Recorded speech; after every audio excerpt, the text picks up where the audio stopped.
السلام علیکم ورحمۃ اللہ ولا حول ولا قوة الا باللہ حسبنا اللہ ونعم الوکیل یا حی یا قیوم برحمتک استغیث لا الہ الا انت سبحانک انی کنت من الظالمین ربنا آتنا من لدنک رحمہ وہیئ لنا من امرنا رشدا رب اشرح لي صدري ويسر لي امري واحلل عقدة من لساني يفقهوا قولي اللهم صل على محمد وعلى آل محمد واصحاب محمد وازواج محمد وامة محمد اجمعين الى يوم الدين آمین.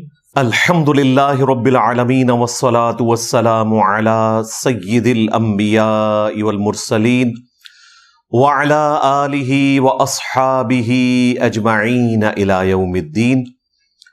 الحمد للہ آج 11 مئی 2025 کو سنڈے کے دن ہمارا یہ پبلک سیشن نمبر 198 ہونے جا رہا ہے. آپ کے یہ ریئل ٹائم کوسچنز پرچیوں کی شکل میں میرے پاس آ چکے ہیں. انشاءاللہ تعالی انہیں ہم بعد میں ڈسکس کریں گے.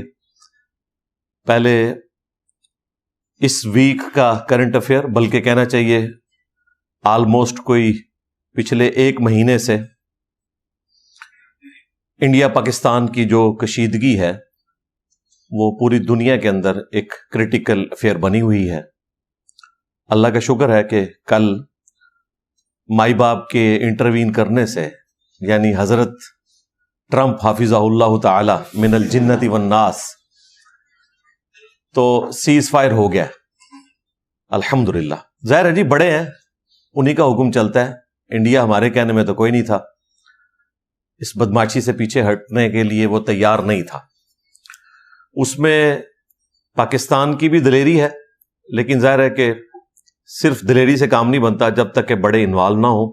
اگر یہ خدا نخواستہ جنگ زیادہ عرصہ جاری رہتی تو دونوں نیشنز کو نقصان ہوتا. اللہ تعالیٰ کا شکر ہے کہ یہ سیز فائر ہوا ہے. جنگ کوئی اسلام میں پسندیدہ نہیں ہے. ویسے تو اوورآل مسلمانوں کا امیج نان مسلمز کے ہاں ایسا ہے کہ شاید مسلمان دنیا میں آئے ہی جنگیں لڑنے کے لیے ہے. قرآن حکیم میں جہاد اور قتال کے حوالے سے جو آیات ہیں ان کا کیا کانٹیکسٹ ہے، اس کے اوپر میں پہلگام جو واقعہ ہوا تھا دہشت گردی کا، اس کے کانٹیکسٹ میں تفصیلاً گفتگو آج سے آلموسٹ 2 ہفتے پہلے کر چکا ہوں. آج اسے ریپیٹ کرنے کی ضرورت نہیں ہے.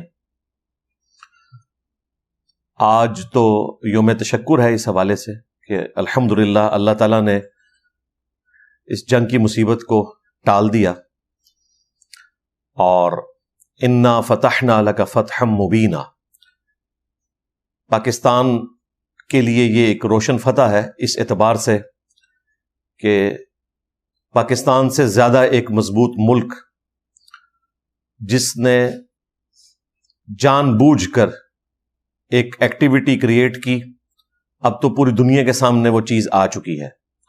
فالس فلیگ آپریشن تھا پہلگام کا، اس میں جو لوگ مارے گئے 26 کے قریب، وہ سب کے سب مظلومین ہیں. ہم ان مظلومین کے ساتھ کھڑے ہیں اور ڈنکے کی چوٹ کے اوپر اسے دہشت گردی کا واقعہ کہتے ہیں.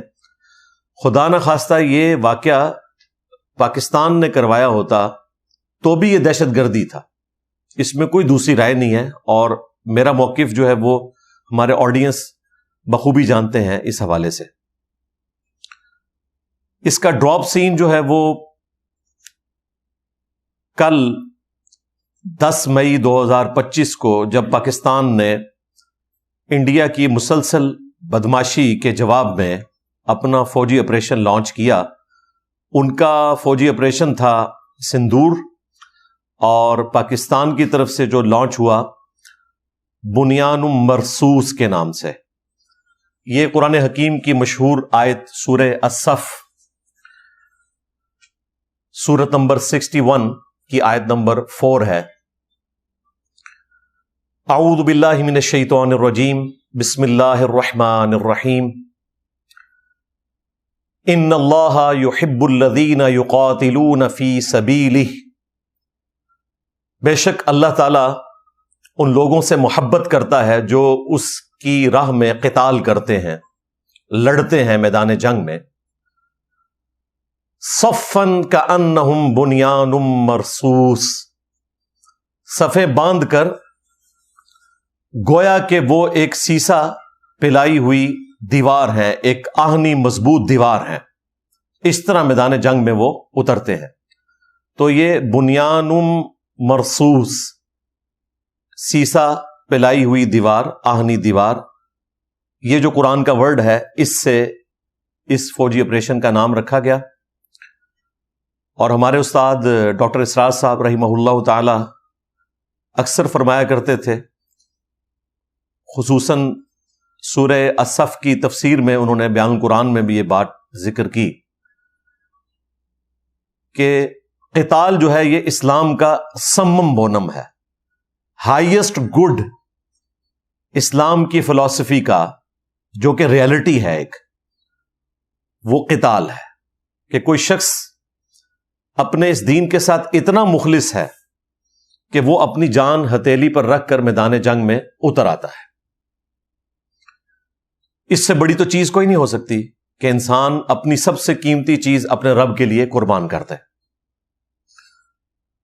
اسی لیے صحیح بخاری اور صحیح مسلم دونوں میں یہ حدیث موجود ہے. اللہ کے محبوب امام کائنات سید الاولین والآخرین شفیع المذنبین رحمت للعالمین سیدنا امام اعظم محمد رسول اللہ صلی اللہ علیہ وآلہ وسلم نے ارشاد فرمایا کہ میری خواہش ہے کہ میں اللہ کی راہ میں قتل کیا جاؤں، پھر زندہ کیا جاؤں، پھر قتل کیا جاؤں، پھر زندہ کیا جاؤں، پھر قتل کیا جاؤں، یعنی بار بار اللہ کی راہ میں شہید کیا جاؤں. اسی لیے صحیح بخاری اور صحیح مسلم میں ایک اور حدیث ہے کہ جو شخص ایک دفعہ جنت میں پہنچنے میں کامیاب ہو گیا تو وہ دنیا میں آنے کی تمنا کبھی نہیں کرے گا، سوائے اس شخص کے کہ جو دنیا سے شہادت کی موت مرا. اس کی خواہش ہوگی کہ مجھے اللہ تعالیٰ دوبارہ دنیا میں بھیجے اور میں اس کی راہ میں مارا جاؤں، کیونکہ اس کے بعد جو اللہ تعالیٰ کی طرف سے اسے انعام ملتا ہے، پروٹوکول ملتا ہے، اس کی لذت اور چاشنی ایسی ہے کہ انسان جنت میں جانے کے باوجود یہ خواہش کرے گا کہ مجھے دوبارہ دنیا میں بھیجا جائے اور میں اللہ کی راہ میں مارا جاؤں. لیکن ظاہر ہے یہ اس کی خواہش پوری نہیں کی جائے گی. یہ صرف سمجھانے کے لیے بات ہو رہی ہے کہ اللہ تعالیٰ نے شہادت کے اندر کیا لذت رکھی ہے. تو مسلمان تو ہوتے ہی وہ ہے جو ہر وقت اپنی جان ہتھیلی پہ رکھتا ہے اور اپنے رب کے حضور اپنی جان قربان کرنے کے لیے تیار رہے، ورنہ تو اس کا ایمان ہی مکمل نہیں. صحیح مسلم میں حدیث ہے کہ جس کے دل میں شہادت کی تمنا نہیں ہے وہ منافقت کی شاخ پر مرے گا، یعنی کسی درجے میں وہ منافق ہے. اور اگر دل میں شہادت کی تمنا ہے تو صحیح مسلم میں ہی حدیث ہے کہ اگر کوئی شخص اپنے گھر کے بستر پہ بھی مرے دل میں خواہش رکھتے ہوئے کہ میں اللہ کے حضور جب موقع آئے تو اپنی جان پیش کروں گا، تو اللہ تعالیٰ آنری طور پر اسے شہادت کے رتبے پر فائز کر دیتا ہے. یہ اللہ کی رحمت ہے. اللہ اکبر کبیرا والحمد للہ کثیرا وسبحان اللہ بکرۃ واصیلا. اسی لیے اللہ تعالیٰ نے سورۃ البقرہ میں اور سورہ آل عمران میں فرمایا کہ جو لوگ اللہ کی راہ میں مارے جائیں انہیں مردہ مت کہو، وہ زندہ ہیں لیکن تمہیں ان کی زندگی کا شعور نہیں. وَلَا تَقُولُوا لِمَن يُقْتَلُ فِي سَبِيلِ اللَّهِ أَمْوَاتٌ. اور سورہ آل عمران کے اندر اللہ تعالیٰ نے فرمایا کہ اللہ تعالیٰ انہیں رزق بھی دیتا ہے. اب ظاہر ہے وہ اس زندگی کے ساتھ تو تعلق نہیں رکھتی چیز، اور نہ رزق اس دنیا والا ہے، وہ آخرت کی زندگی ہے. دنیا سے وہ چلے گئے، اللہ کے حضور زندہ ہے. اس کا رزلٹ بعض لوگ نکال لیتے ہیں کہ جی اولیاء زندہ ہیں تو جا کے ان کی قبروں پہ مانگنا شروع کرتے ہیں. اللہ کے حضور زندہ ہے. اگر وہ اس دنیا کی زندگی کے ساتھ زندہ ہوتے تو ان کے مرنے کے بعد اور شہداء کی شہادت کے بعد ان کی بیویوں کو دوسرا نکاح کرنے کی اجازت نہ ہوتی. وہ آخرت کی زندگی میں زندہ ہے. صحیح مسلم میں پوری تفصیل ہے سورہ آل عمران کی اس آیت کے کانٹیکسٹ میں کہ شہداء کی روحوں کو اللہ تعالی سبز پرندوں کے پورٹوں میں رکھ دیتا ہے اور وہ جنت میں اڑتے پھرتے ہیں. بلکہ سورہ آل عمران میں بھی اور اس حدیث کے اندر بھی آیا کہ وہ خوش ہوتے ہیں ان نعمتوں میں جو اللہ نے ان کو دی، اور اس بات کی تمنا رکھتے ہیں کہ جو دنیا میں ہمارے بھائی ہیں وہ بھی ہم تک پہنچ جائیں، اور ان کے لیے بھی وہ خوش ہوتے ہیں اس لیے کہ انہوں نے تو وہ جنت دیکھ لی ہے. تو وہ خوش ہوتے ہیں کہ ہمارے جو بھائی ابھی دنیا میں ہیں، جو غیب پر ایمان رکھنے والے ہیں، وہ بھی صحیح راستے کے اوپر ہیں. تو ان کے حق میں وہ وہاں پر بھی خوش ہوتے ہیں کہ جو راستہ ہم نے اختیار کیا تھا اسی راستے پہ ہمارے بھائی دنیا میں چل رہے ہیں، اور وہ بھی انشاءاللہ تعالی اللہ کی رحمت کا مقام جنت حاصل کر لیں گے. اللہم اجعلنا منہم. اللہم ارزقنی شہادتا فی سبیلک واجعل موتی فی بلد رسولک صلی اللہ علیہ وآلہ وسلم. یہ دعا ہے صحیح بخاری میں.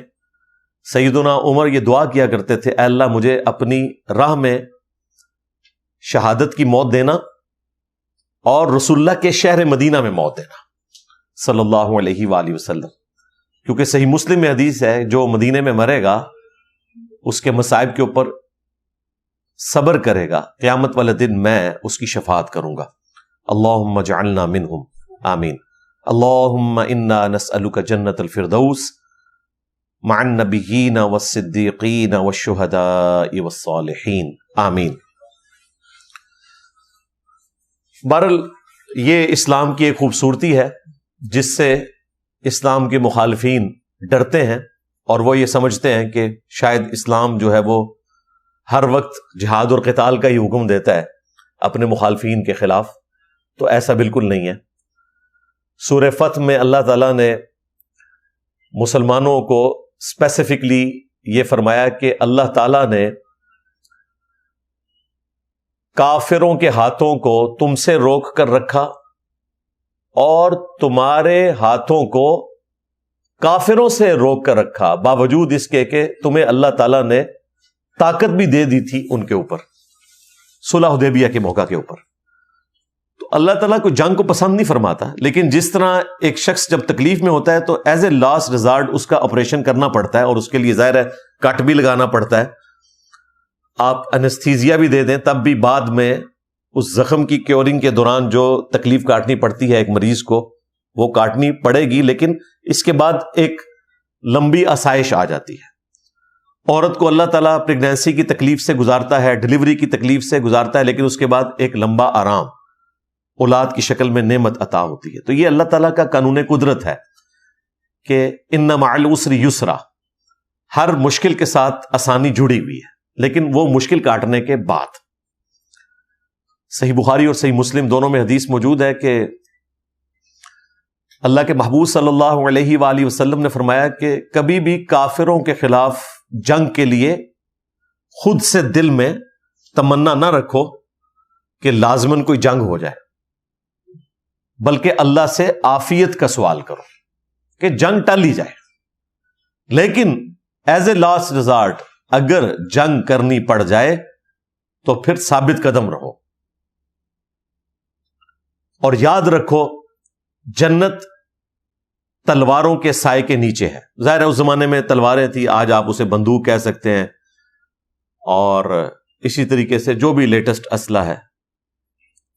لیکن یہ اسلام کے اندر ہمیں حکم دیا گیا کہ آپ نے جنگ کو آخری درجے میں اوائڈ کرنا ہے، یہ ایز اے لاسٹ ریزارٹ ہے. ہم نہیں چاہتے کہ انڈیا دنیا سے ختم ہو جائے یا انڈیا میں رہنے والے 1.5 ارب انسان دنیا سے ختم ہو جائیں. ہم کہتے ہیں انڈیا بھی زندہ باد، وہاں پر رہنے والے بھی زندہ باد، پاکستان بھی زندہ باد، پاکستان میں رہنے والے بھی زندہ باد، مرد آباد اصل میں وہ لوگ ہیں جو امن کے ساتھ ہیومینٹی کو رہنے نہیں دیتے. اسلام کا تو مطلب ہی امن ہے. To acquire peace by submitting your will to اللہ، یہ اسلام کی ڈیفینیشن ہے. امن و سلامتی کا حصول اپنی رضا اپنے رب کے حوالے کرنے کے بعد. دنیا میں بھی امن آ جاتا ہے، ظاہر ہے.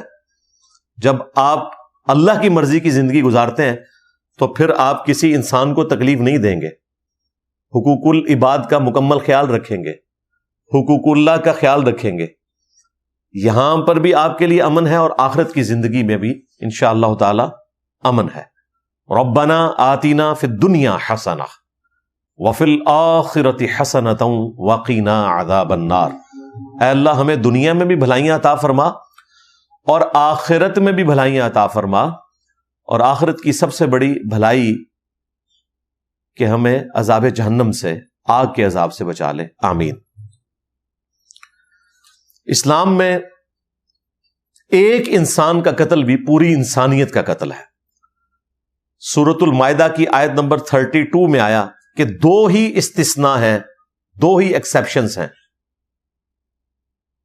نمبر 1، قتل کے بدلے قتل، اور وہ بھی جوڈیشری کے تھرو، یا پھر فساد فی الارض کرنے والے لوگ، انہیں قتل کیا جائے گا، وہ بھی جوڈیشری کے تھرو. ان دو کو چھوڑ کر اگر کسی ایک جان کو بھی کسی نے قتل کیا، مسلمان کی بات نہیں ہو رہی، ایک جان کو، تو گویا اس نے پوری انسانیت کا قتل کیا. اور جس نے ایک جان کو بچایا گویا اس نے پوری انسانیت کو بچا لیا. اور اس کو مزید ایکسپلین کیا ہے اللہ کے محبوب صلی اللہ علیہ وآلہ وسلم نے. صحیح بخاری میں حدیث ہے کہ جس نے ایک کافر کو بھی ناحق قتل کیا، نان مسلم کو، جو کسی مسلم سٹیٹ میں ذمی تھا، ٹیکس دے کر رہ رہا تھا، جس طرح یہاں پر خواہ ہندو ہوں، سکھ ہوں، کرسچنز ہوں، سب ٹیکس دیتے ہیں گورنمنٹ کو. صابن کی ٹکیا کے اوپر بھی ٹیکس دیتے ہیں، پیٹرول بھروانے کے اوپر بھی ٹیکس دیتے ہیں. تو یہ سب کے سب ذمہ کرم پہ ہیں پاکستان کی حکومت کے. تو اس قسم کا اگر کوئی کافر قتل کر دے کوئی مسلمان، تو وہ جنت میں جانا تو دور کی بات، جنت کی خوشبو بھی نہیں پائے گا. حالانکہ جنت کی خوشبو 40 سال کی مسافت سے آ رہی ہوگی، کیونکہ قیامت کا دن 50,000 سال کا دن ہے. اس میں جب 40 سال باقی رہ جائیں گے تو اہل جنت کو خوشبو آنا شروع ہو جائے گی. لیکن اس مسلمان کو جنت کی خوشبو بھی نہیں آئے گی جس نے کسی ایک ٹیکس پیئر نان مسلم کو کسی مسلم کنٹری کے اندر ناحق قتل کر دیا. تو یہ بڑا سینسٹیو معاملہ ہے. لوگ تو اسے مذاق سمجھتے ہیں اور وہ حکومتوں کی غلط پالیسیز کا بدلہ جو ہے وہ عوام الناس سے اتارتے ہیں. اس وقت جو انڈیا پہ ایک گورنمنٹ مسلط ہے مودی کی شکل میں، فاشسٹ گورنمنٹ ہے، اور بیسیکلی جو ان کی بنیادیں ہیں آر ایس ایس کے ساتھ ان کا لنک ہے، بی جے پی کا. یہ 2025 میں ان کے 100 سال پورے ہو رہے ہیں. جب اٹلی میں وہ ڈکٹیٹر آیا تھا مسولینی، اور پھر پیرلل میں ہٹلر آیا جرمنی میں، اس سے متاثر ہو کر یہاں پر بھی ہندوؤں کے اندر ایک ریولوشن شروع ہوئی. ریولوشن تو بری نہیں تھی، ہونی چاہیے، تمام ریلیجن کے ماننے والوں کا حق ہے کہ وہ ریولوشن لے کر آئیں. لیکن اس ریولوشن کا اگر یہ انجام ہو کہ آپ نے باقیوں کو قتل کرنا ہے اور صرف اپنی نسل کو باقی رکھنا ہے، تو یہ زیادتی والی بات ہے. تو اس وقت یہ سلسلہ شروع ہوا، اور اسی سلسلے کی کڑی تھی. انہی سے ایک متاثر شخص تھا نتھورام، جس نے گاندھی کو قتل کر دیا تھا اسی بنیاد کے اوپر کہ یہ دو ملک کیوں بن گئے. وہ اتنا کٹر قسم کا ہندو تھا، اور وہی لیگیسی آگے لے کر اس وقت چل رہی ہے بی جے پی مودی کی شکل میں. اور انڈیا کا جو سیکولرزم، جو وہاں کے مسلمانوں کے لیے ایک نعمت تھا، کرسچنز کے لیے، سکھوں کے لیے، اس کو ختم کر کے انہوں نے ایک پیورلی ہندو اسٹیٹ بنانے کی کوشش کی ہے، جو اللہ تعالیٰ نے ان کی اس کوشش کو بالآخر پاکستان کے ذریعے ملیا میٹ کر دیا الحمدللہ۔ اب یہ گراف ان کا نیچے ہی جائے گا، اور نیکسٹ الیکشن بھی انشاءاللہ یہ جیتنے والے نہیں اب انشاءاللہ تعالی۔ اسی کے لیے انہوں نے یہ پہلگام انسیڈنٹ کیا۔ ان دنوں آپ کو پتا ہے امریکہ کے نائب پریزیڈنٹ وہاں آئے ہوئے تھے، اور ان کا ٹریک ریکارڈ ہے کہ یہ اپنے بڑوں کی خوشنودی حاصل کرنے کے لیے اس قسم کی ایکٹیویٹیز کر کے پاکستان کے اوپر الزام لگاتے ہیں۔ اور آج کل تو یہ امریکن بلاک کے اندر جا چکے ہیں، اور امریکہ نے چائنا کے خلاف ان کو ہلہ شیری دی ہے، لیکن مشکل وقت میں امریکہ پیچھے ہٹ گیا۔ پاکستان کی جو حالت زار ہے، اس سے ہی انڈیا کو سبق سیکھنا چاہیے کہ امریکہ کی دوستی زیادہ خطرناک ہے بنسبت دشمنی کے۔ ہم نے دوستی کر کے جو کچھ کمایا وہ آپ کے سامنے ہے، تو ٹھیک ہے، اگر آپ کی قسمت میں بھی اب تباہی لکھی ہوئی ہے اور آپ بھی اسی راستے پہ چل کے اس تباہی تک پہنچنا چاہتے ہیں تو ضرور پہنچیں۔ ہمیں تو اس تباہی کاٹنے کے بعد عقل آ گئی ہے، اور FATF کی شکل میں جو ہم پر تلوار مسلط ہوئی، اس کے بعد سے پاکستان نے تو اپنا قبلہ درست کر لیا الحمدللہ۔ اگرچہ یہ سب کچھ ہمیں امریکہ اور یورپ کی وجہ سے دیکھنا پڑا۔ ہمارے جو اس وقت کے ڈیفنس منسٹر ہیں خواجہ آصف صاحب، وہ ہر فورم کے اوپر امریکہ کا اور یورپ کا نام لیتے ہیں کہ یہ ان کا گند ہے جو ہم سمیٹتے رہے، ان کے کہنے کے اوپر ہم یہ سب کچھ کرتے رہے، اور آج ہمارے گلے پڑا۔ یہ بالکل ٹھیک کہہ رہے ہیں۔ آج جو دنیا میں بڑے چیمپئنز ہیں اور ہمیں امن کا درس دیتے ہیں، اور ہمیں وہ انڈکلیئرڈ ایک ایکسس آف ایول مانتے ہیں، تو انہیں دیکھنا چاہیے کہ یہ سب کچھ ہمیں آپ کی وجہ سے دیکھنا پڑا۔ پاکستان میں اگر سنی شیعہ فساد ہوا ہے تو امریکہ اور یورپ کی وجہ سے۔ پاکستان اس وقت جو TTP کی شکل میں عذاب بھگت رہا ہے، اس کی روٹس بھی وہاں تک جاتی ہے، اور ظاہر ہے کہ جب اس طرح کا ماحول بنتا ہے تو پھر غلط پالیسیز بھی بن جاتی ہیں۔ پاکستان جو کچھ کشمیر میں کرتا رہا تو وہ اسی کا آف شوٹ تھا، لیکن اب پاکستان اللہ کا شکر ہے پچھلے کئی سالوں سے اس سے توبہ کر چکا ہے۔ انڈیا نے پہلگام انسیڈنٹ جو ایک فالس فلیگ تھا، اس کی بنیاد کے اوپر 6 اور 7 مئی کی درمیانی رات کو جن ٹارگٹس کو ہٹ کیا، جن مساجد کو، مجھے یہ کہنے میں کوئی آر نہیں کہ یہ مساجد کسی زمانے میں کئی سال پہلے جس سے پاکستان توبہ کر چکا ہے، دہشت گردوں کے کیمپس رہے ہیں، یہ سب کو پتا ہے، پاکستان خود بھی مانتا ہے، انکار نہیں کرتا۔ اب مرید کے والی جو مسجد ہے، میں نے تو اس زمانے میں بھی وزٹ کی ہوئی تھی، اور وہ کوئی جہادی ٹریننگ کے چکر میں نہیں، ویسے ایک انٹرسٹ کے طور پر۔ میں تو اس جہاد کو بالکل درست سمجھتا ہی نہیں تھا، نہ اس زمانے میں، اور اب تو خیر ہماری ڈکلیئرڈ پالیسی ہے، لیکن اس وقت وہاں پر کوئی جہادی کیمپ موجود نہیں ہے۔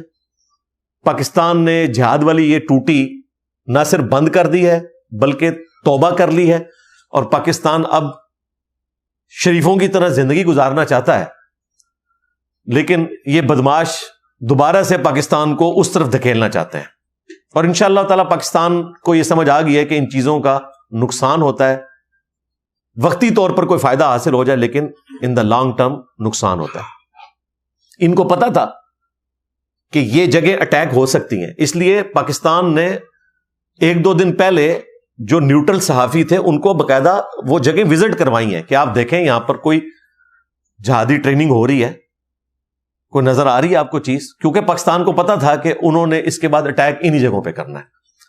تو وہ مسجدیں تھیں شہید کر دی، وہ دوبارہ بن جائیں گی، لیکن اس کی وجہ سے انڈیا نے پاکستان کے مسلمانوں کے دل تو زخمی کیے، انڈیا میں رہنے والے مسلمان بھی اس کی وجہ سے تکلیف کا شکار ہیں کہ مسجدوں کو کیوں اٹیک کیا گیا۔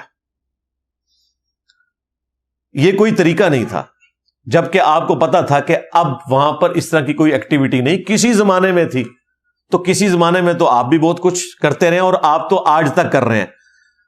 آج تک آپ BLA کو ٹریننگ دے رہے ہیں, TTP کے لوگوں کو فنڈنگ کر رہے ہیں جنہوں نے پاکستان میں ادھم مچایا ہوا ہے, سب کو پتہ ہے. آپ بھی اسی پٹری پہ چلنا چاہتے ہیں جس پہ چل کے ہم نے خاری کمائی. ہمیں تو اللہ تعالیٰ نے عقل دی اور شکر ہے پاکستان نے اپنا قبلہ اب درست کر لیا. پاکستان جس تکلیف سے گزرا اس قسم کی ایکٹیویٹیز کرنے کے بعد, تو کم از کم آپ کو اس سے عبرت حاصل کرنی چاہیے تھی. عقل مند وہ نہیں ہوتا جو زندگی میں برا ایکسپیرینس کرنے کے بعد عبرت حاصل کرے. عقل مند وہ ہوتا ہے جو کسی دوسرے کے برے ایکسپیرینس کے بعد اس ایکسپیرینس کو کرنے سے پہلے ہی توبہ کر لے, وہ عقل مند ہوتا ہے. انڈیا کی عوام کو بھی یہ بات سمجھ آنی چاہیے, اور کانگریس تو میں سمجھتا ہوں ایک ایسی جماعت ہے جو مسلمانوں کے لیے, سکھوں کے لیے ایک نعمت ہے انڈیا میں. وہ سیکولرزم کو پروموٹ کرتی ہے, اور یہ جو مودی گورنمنٹ کی شکل میں ایک آزمائش انڈیا پہ آئی ہے, اس کی کاٹ اسی صورت میں ہوگی کہ وہاں پر رہنے والے مسلمان کانگریس کو سپورٹ کریں اور نیکسٹ الیکشنز کانگریس جیتے, تاکہ اس عذاب سے ہماری جان چھوٹے ہمیشہ کے لیے انشاءاللہ تعالی.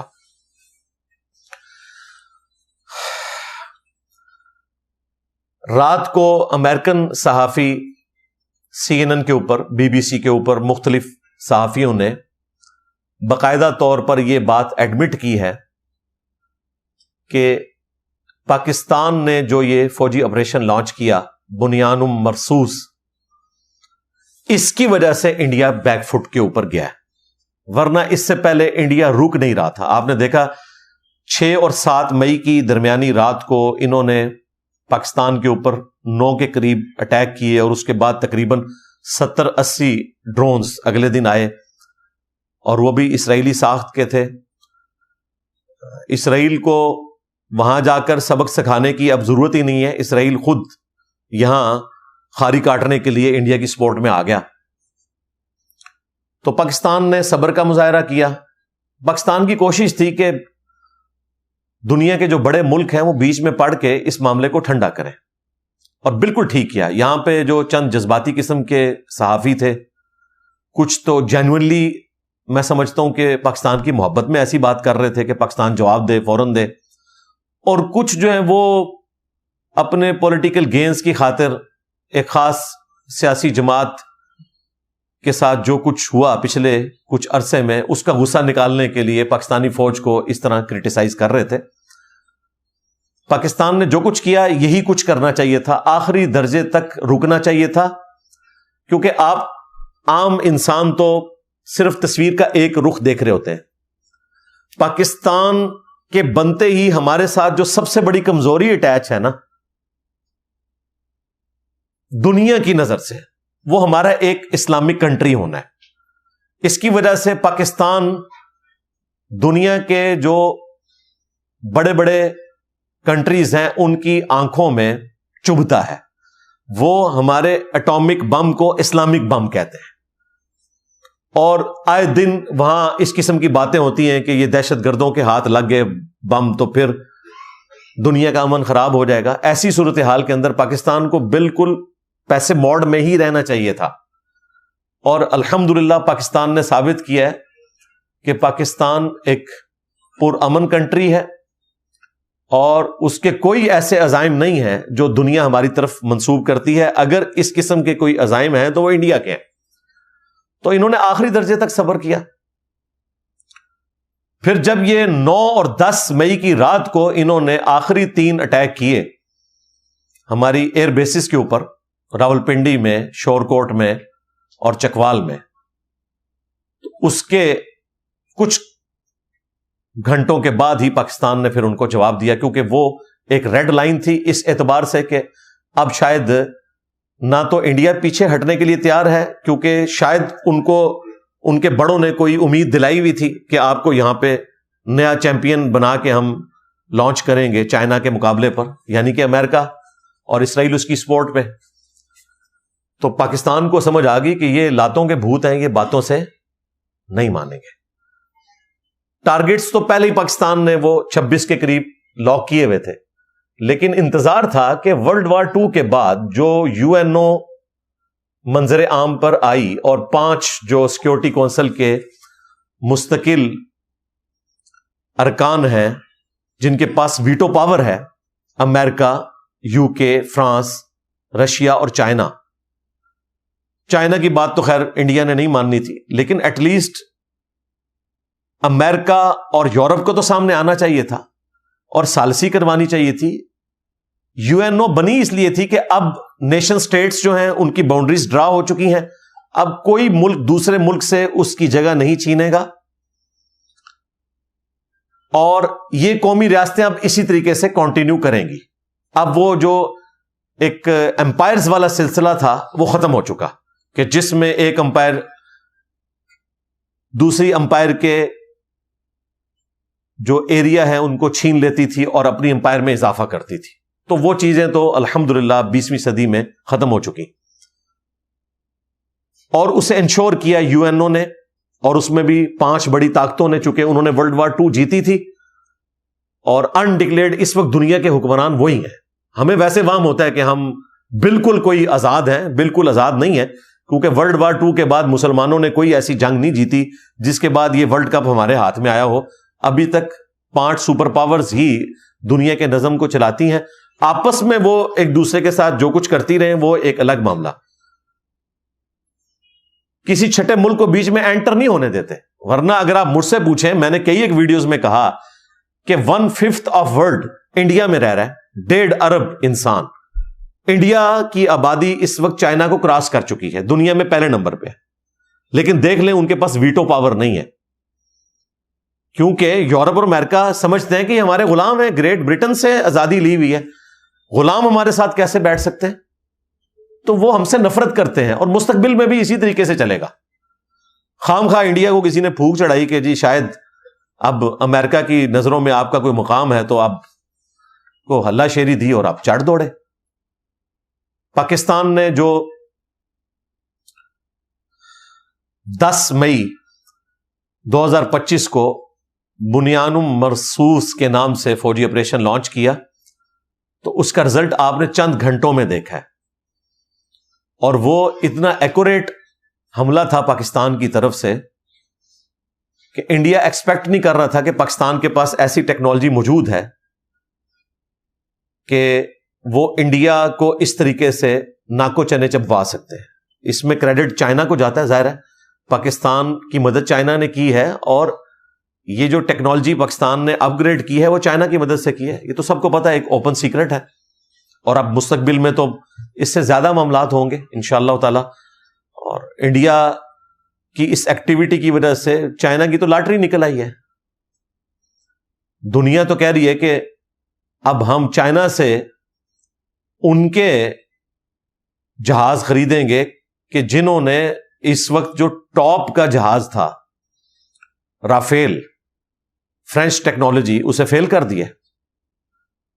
کل ایک لائیو سیشن ہوا تھا ایون پوڈ کاسٹ والوں کے ساتھ، جب یہ بنیانم مرصوص فوجی آپریشن لانچ ہوا تو اس کے بعد پاکستان کے ہر شہری کے اوپر جہاد فرض ہو چکا تھا، تو میں نے آج کے دن کا انتظار نہیں کرنا تھا، میں نے فرحان بھائی کو فون پہ کہا کہ آپ آئیں، ہم اسٹوڈیو ریکارڈنگ کر کے ایک کلپ اپلوڈ کریں گے کہ پاکستان کے اوپر اب جہاد فرض ہو چکا ہے، تاکہ وہ علماء، وہ موٹیویشنل سپیکرز، وہ صحافی حضرات جو گلے پھاڑ پھاڑ کر فلسطین جانے کی باتیں کرتے تھے، تو اسرائیل تو خود چل کے آ گیا ہمارے پاس لڑنے کے لیے، اب جہاد فرض ہو چکا ہے۔ میری 47 ایئرز کی اس زندگی میں پہلا ایک موقع ایسا آیا ہے جس میں میں سمجھتا ہوں کہ قرآن و سنت کی روشنی میں پاکستان میں رہنے والے مسلمانوں کے اوپر جہاد فرض ہو چکا تھا، کیونکہ ہماری گورنمنٹ نے آفیشیلی آپریشن لانچ کیا۔ اس میں یہ نہیں ہے کہ آپ نے جا کے بارڈر کے اوپر لڑنا ہے، نہیں، اس کے لیے یہ ہو سکتا ہے کہ گورنمنٹ جو ہے وہ ایک فنڈ قائم کرے جس میں لوگ رقم دیں، اس کے ذریعے اسلحہ خریدا جائے، اسی طریقے سے جو والنٹیئرز ہیں جن کی ٹریننگ ہو سکتی ہے ان کی ٹریننگ کی جائے، ظاہر ہے یہ ریاست باقی ہوگی تو ہمارے نخرے ہوں گے. آج جو ہم اپنے پولیٹیکل لیڈرز کی محبت میں گمراہ ہو کر پاکستان کی ریاست کو، پاکستان کے اداروں کو گالیاں نکالتے ہیں، تو ان لیڈروں کی لیڈری اسی وقت تک قائم ہے جب تک یہ ریاست قائم ہے. اگر ریاست ہی نہیں ہے تو آپ نے کون سی لیڈری کرنی ہے؟ اور میں نے یہاں بیٹھ کے کون سے لیکچرز ریکارڈ کروانے ہیں؟ آپ نے مسلمانوں کا حشر دیکھ نہیں لیا انڈیا کے اندر؟ تو میں نے آج کا انتظار بھی نہیں کرنا تھا. میں نے ان کو کہا کہ آپ ریکارڈنگ کی تیاری کریں، ہم انشاءاللہ تعالی مغرب سے پہلے پہلے ویڈیو اپلوڈ کریں گے، کیونکہ یہ اب ہمارے ایمان کا تقاضا ہے کہ ہم اس کے اوپر ویڈیو بنائیں. آفیشلی چونکہ اب گورنمنٹ نے اناؤنسمنٹ کر دی ہے کہ ہم اس وقت حالت جنگ میں ہے، اور ظاہر پاکستان نے اٹیک بھی کر دیا، اور یہ بھی خطرہ تھا کہ پینک کر کے انڈیا اس سے بڑا اٹیک پاکستان کے اوپر کر سکتا ہے. اسی دوران ایون والوں نے رابطہ کیا کہ ہم نے لائیو سیشن رکھا ہوا ہے، تو آپ اگر یہاں پر ہمیں ٹائم دیں تو زیادہ بہتر ہوگا، ہم آپ سے کوشچنز پوچھیں. تو وہ تقریباً 1 گھنٹے کی ریکارڈنگ ہوئی. اس ریکارڈنگ کے دوران ہی مائی باپ کی ٹویٹ آ گئی تھی حضرت ٹرمپ کی، حافظہ اللہ تعالی من الجنت والناس، اور جنگ بندی کا اعلان ہوا. تو میں نے اس کے دوران اللہ کا شکر ادا کیا، ورنہ آج کا میرا پورا لیکچر جو ہے وہ جہاد اور قتال کے اوپر ہونا تھا. وہ ساری آیات، وہ ساری احادیث جو جہاد اور قتال سے متعلق ہیں، وہ میں نے ایک ایک کر کے کور کرنی تھی، اور لوگوں کو ابھارنا تھا جہاد اور قتال کے حوالے سے، کیونکہ اب یہ موقع آ گیا. اور ابھارنا یہ نہیں ہے کہ آپ نے بارڈر پہ چلے جانا ہے ڈنڈے اٹھا کے، جو یہاں پہ مولوی ایکٹنگ کر رہے ہوتے ہیں عجیب و غریب قسم کی، کوئی تلواریں اٹھائی ہوئی ہیں، کسی نے کوئی ڈنڈا اٹھایا ہوا ہے، کسی نے وہ خود اٹھایا ہوا ہے، یہ سارے تماشے لگائے ہوئے ہیں انہوں نے. ویسے اب کدھر ہیں یہ سارے مولوی اکٹھے ہو کر فلسطین والے مسئلے میں صرف نمبر ٹانگنے کے لیے کانفرنس کر رہے تھے. میں نے تو پاکستان کے حق میں کوئی کانفرنس نہیں دیکھی ہے. ہاں، چند ایک انڈیویجولز نے کردار ادا کیا ہے، مفتی طارق مسعود صاحب نے اور ان کے مدرسے کے جو استاد ہیں وہ آئے واگا بارڈر کے اوپر، ہم اپریشیٹ کرتے ہیں. مفتی حنیف قریشی صاحب نے بھی اچھا بیان دیا، ثاقب رضا مصطفی صاحب نے، اور باقی لوگوں نے، جن لوگوں نے بھی، جو بھی صحافی ہیں. ہمارے بھائی منصور علی خان، میں سمجھتا ہوں کہ وہ اس وقت پاکستان کے سب سے پاپولر صحافی بن گئے ہیں. ان وار کے دنوں میں ان کی ویڈیوز تو 3-4 لاکھ سے اوپر نہیں جاتی تھی، اب ماشاءاللہ تعالی ان کی ویڈیو 1 گھنٹے میں 4-5 لاکھ پہ، اور اکثر ویڈیوز تو ملینز میں چلی گئی ہیں. تو انہوں نے بڑی دلیری کے ساتھ پاکستان کا مقدمہ پیش کیا، اور باقی صحافیوں نے جن نے بھی کیا، اور میڈیا چینلز نے بڑی ذمہ داری کے ساتھ. اور انڈیا والا کام نہیں کیا کہ جھوٹی خبریں چلائی ہیں اور پاکستان کے ادارے کے لوگوں کو ابھارا ہے کہ جی ان کو دنیا سے ختم کر دیں، ہم یہ کر دیں گے، وہ کر دیں گے. امن کی بات ہی کی ہے. آپ دیکھ لیں سارے ٹی وی چینلز کے اوپر، جیو ہو، ARY ہو، دنیا ہو، سب نے یہ بات کی کہ ہم امن کے ساتھ رہنا چاہتے ہیں، لیکن ہمیں اس جنگ میں نہ دھکیلا جائے. بہرحال انہوں نے دھکیلا، چونکہ ان کی خاری مقدر ہو چکی تھی، تو اللہ تعالیٰ نے انہیں ذلیل و خوار کروایا.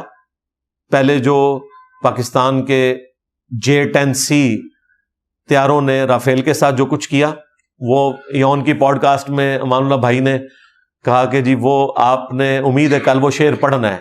میں نے کہا جی کون سا؟ کہتے ہیں آپ سوچیں کون سا.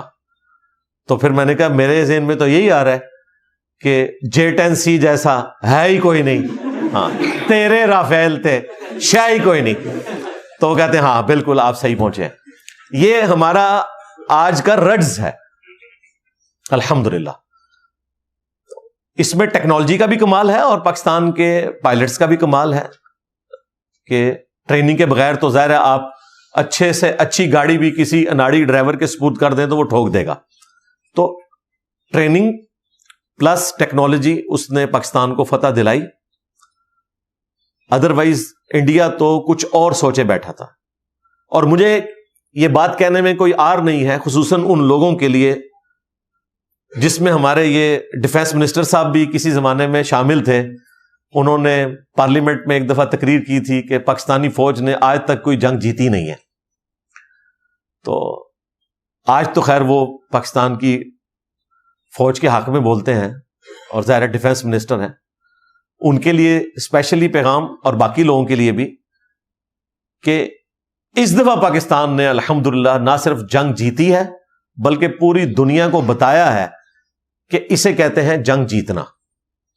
جنگ جیتنا یہ نہیں ہے کہ آپ نے کسی سے اس کا ملک چھین لینا ہے. انڈیا کو بھی حق ہے کہ وہ دنیا میں رہے, ان کی عوام بھی زندہ رہے, ہماری عوام کو بھی زندہ رہنے کا حق ہے.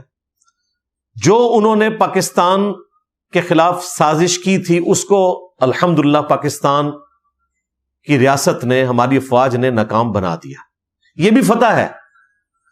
اگر کسی کو یہ فتح ہضم نہیں ہو رہی اور اسے فتح ماننے کے لیے تیار نہیں ہے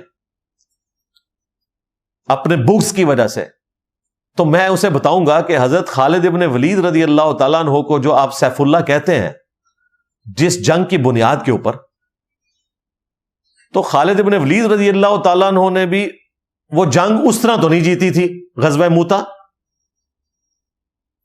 جس کو آپ جیتنا کہتے ہیں. غزوہ موتا جو ہوئی تھی بیسیکلی رومن امپائر نے نبی صلی اللہ علیہ وآلہ وسلم کے قاصد کو قتل کر دیا تھا جو آپ کا خط لے کر وہاں گیا تھا. اس زمانے میں جو قاصد کا قتل ہے وہ اعلان جنگ سمجھا جاتا تھا.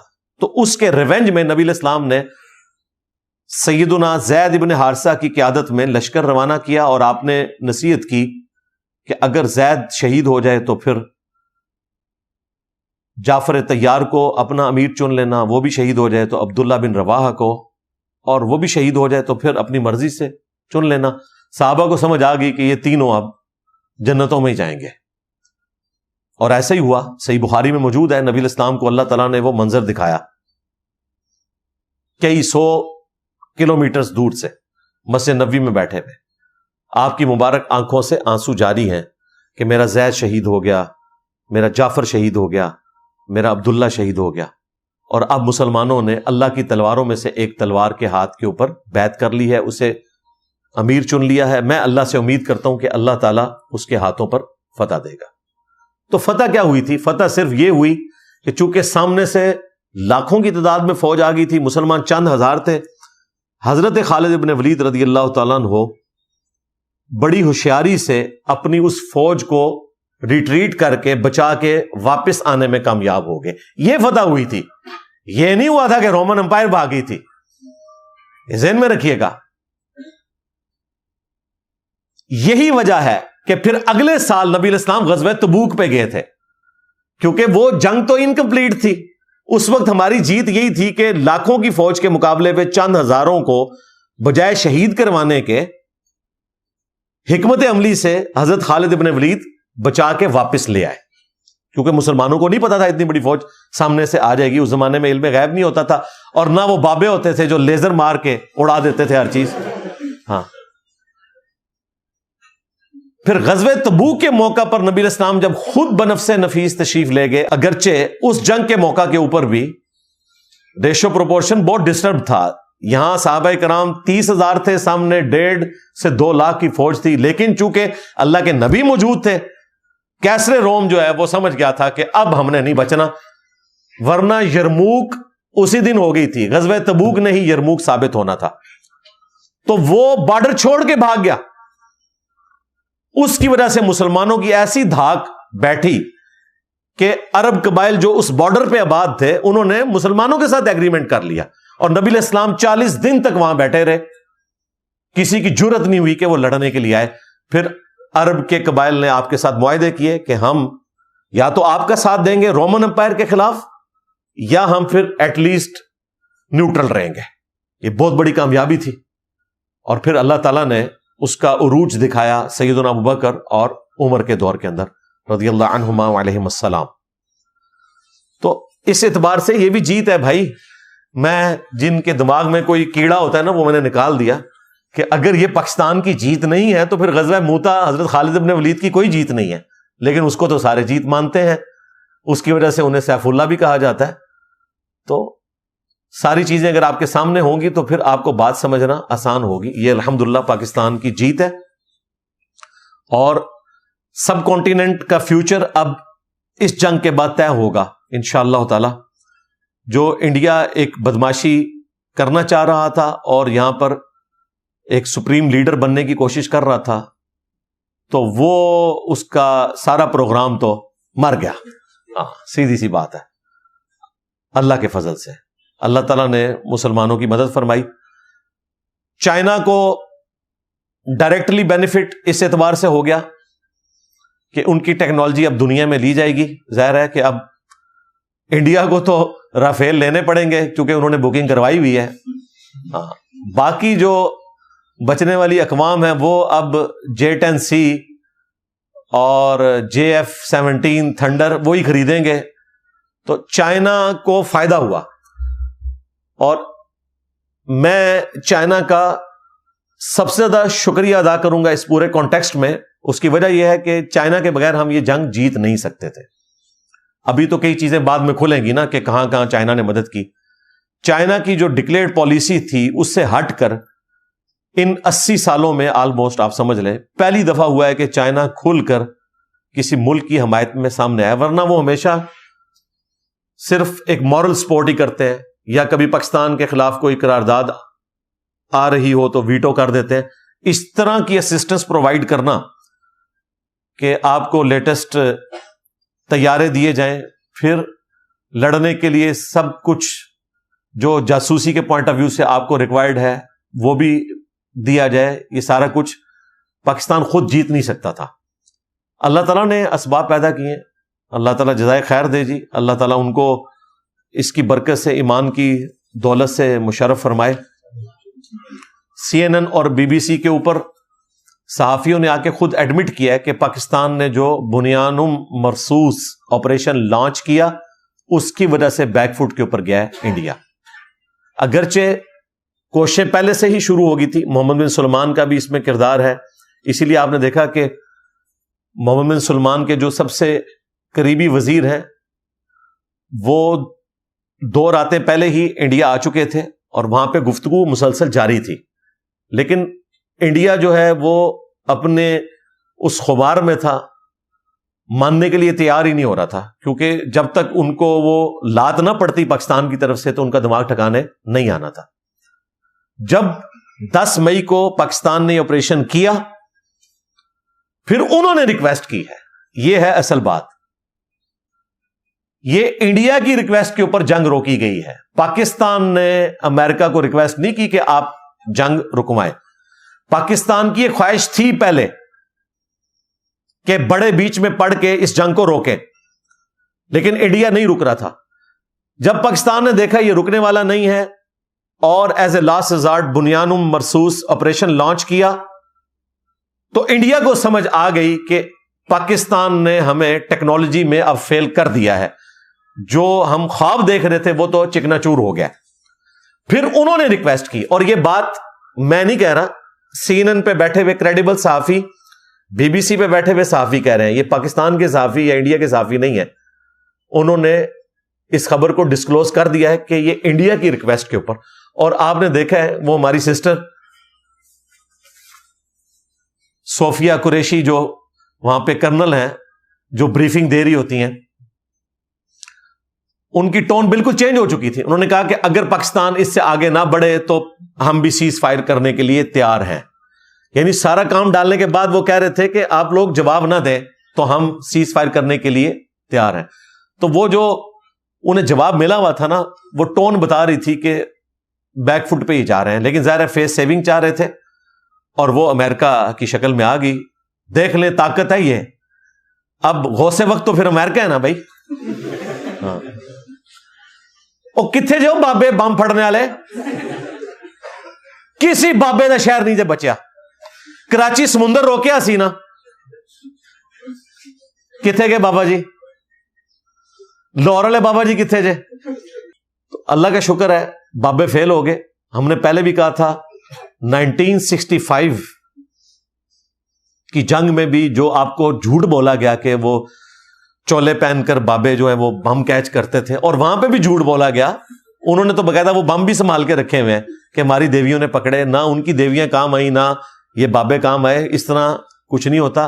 دنیا بقدر ایفرٹ ہے, اور جو لوگ یہ سمجھ رہے ہیں کہ انڈیا نے جو مساجد ٹارگٹ کی وہ وہابیوں کی تھی, یعنی کہ اہل حدیث اور دیوبند کی, تو اس کو تو چھوڑ دیں. مجھے بتائیں یہ جو نور بیس ہمارا ہوائی اڈا تھا یہ وہابیوں کا تھا؟ ہاں جی, یہ جو نور خان ایئر بیس تھی یہ وہابیوں کی تھی؟ ہاں نشا جی لو سامو، ہاں مرید ایئر بیس وہابیوں کی تھی؟ اس کا مطلب ہے یہ کہنا چاہ رہے ہیں پاکستان کی فوج جو ہے وہ وہابیوں کی فوج ہے، پھر نکلو اتوں، نہیں تے آیا جے غوری تو آڈے ہوتے. نان سینس باتیں، سب جھوٹ تھا. جنگ اسی طریقے سے جیتی جاتی ہے. دیکھیں جن جنگوں میں بابے بم کیچ کرتے رہے وہ ساری جنگیں ہم نے ہاری، ہاں، اور جن جنگوں میں ہم خود لڑے وہ ہم نے جیت لی. یہ for the sake of argument میں بات کر رہا ہوں. تو بابے نہ ادھر کام آئے نہ ادھر کام آئے، سب تماشے لگائے ہوئے انہوں نے. تو مجھے تو سب سے زیادہ خوشی جو ہے بابوں کے فیل ہونے کی ہے کہ کوئی بابا سامنے نہیں. میرا یہ دعویٰ تھا کہ کیمرے کے بعد اب کوئی بابا سامنے نہیں آئے گا. بھائی اس طرح نہیں ہوتا. بابا تو وہ ہے جو امریکہ میں بیٹھا ہوا ہے، دیکھو ایک اتنی سی ٹویٹ کر رہا ہے اور جنگ رک گئی ہے. طاقت تو یہ ہے. یہ کہتے ہیں نہیں نگاہ مار کے ہوتا ہے، وہ انہوں نے نگاہ بھی نہیں ماری، صرف انہوں نے ایک چھوٹی سی ٹویٹ کرائی ہے کہ بھی سیز فائر، بس. دونوں اٹامک پاورز ہیں، رک گئی ہیں. دونوں کہہ رہے ہیں مائی باپ جو حکم ہے. ہاں یہ ہے جناب غوث وقت. آپ کے غوث وقت کو کون مانتا ہے؟ سب فراڈ چل رہا ہے، جھوٹ بول رہے تھے آپ. تو اس جنگ نے کافی سارے جھوٹوں کا پردہ فاش کیا ہے، خواہ وہ افواج کی فیلڈ میں ہو، اقوام کی فیلڈ میں ہو، یا بابوں کی فیلڈ میں ہو. الحمدللہ سائنس نے سب کو ذلیل کر دیا ہے اور بتایا کہ اصل چیز کیا ہے کہ دنیا بقدر ایفرٹ اللہ تعالیٰ نے رکھی ہوئی ہے. اچھا میرے بھائیوں، ایک اور ایشو جو اس کے ساتھ جڑا ہوا ہے وہ یہ ہے کہ بعض لوگوں نے یہ اعتراض کیا کہ یہ پاکستان انڈیا کے ساتھ امریکہ کے کہنے پر سیز فائر پر کیوں آیا، یعنی جنگ کیوں روک دی، ہم انہیں سبق سکھاتے.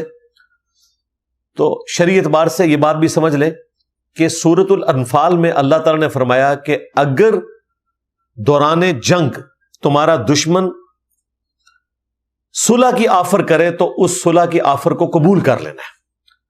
اسی بنیاد کے اوپر نبی صلی اللہ علیہ وآلہ وسلم نے صلح حدیبیہ کی تھی، کیونکہ مسلسل جنگ تو جاری تھی، بیٹل فیلڈز ہوئی ہیں غزوہ بدر کی شکل میں، احد کی شکل میں، خندق کی شکل میں، لیکن فتح مکہ سے پہلے پہلے مسلسل وہ 8 سال جو تھے وہ جنگ کے تھے، بیچ میں جھڑپیں ہوتی رہتی تھی.